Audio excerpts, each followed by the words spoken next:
Di tengah malam yang gelap dan angker, di pinggiran hutan yang sunyi, terdapat sebuah rumah tua yang telah ditinggalkan oleh pemiliknya selama bertahun-tahun. Konon, rumah itu dihantui oleh roh jahat sejak tragedi yang mengerikan terjadi di sana.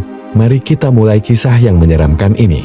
Kisah ini dimulai ketika seorang arkeolog bernama Sarah memutuskan untuk melakukan penelitian tentang sejarah rumah tersebut.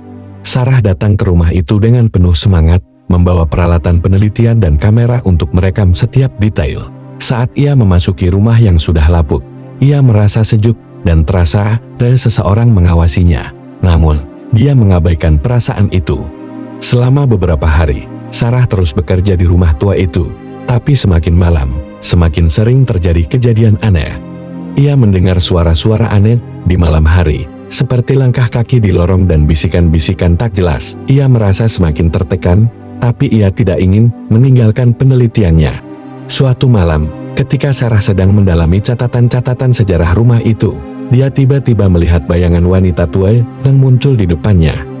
Wanita itu tampak murung dan berbicara dalam bahasa yang tak dikenal. Sarah sangat ketakutan dan mencoba berkomunikasi, tetapi wanita itu tiba-tiba menghilang.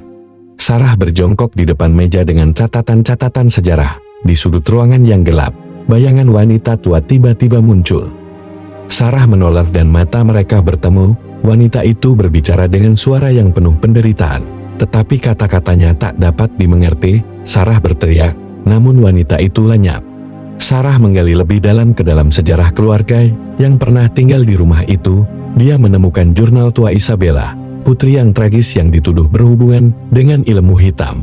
Jurnal itu penuh dengan kata-kata penderitaan dan kekesalan. Sarah merasa semakin yakin bahwa roh Isabella adalah yang menghantui rumah itu. Dengan hati-hati, Sarah menyalakan lilin di tengah ruangan yang gelap. Dia duduk di depan meja dengan jurnal Isabella di tangan. Dalam keheningan yang penuh ketegangan, roh Isabella muncul di hadapannya. Mata mereka bertemu, dan Sarah merasakan kehadiran yang penuh kesedihan. Isabella akhirnya berbicara dalam bahasa yang bisa dimengerti Sarah, meminta maaf dan mencari damai.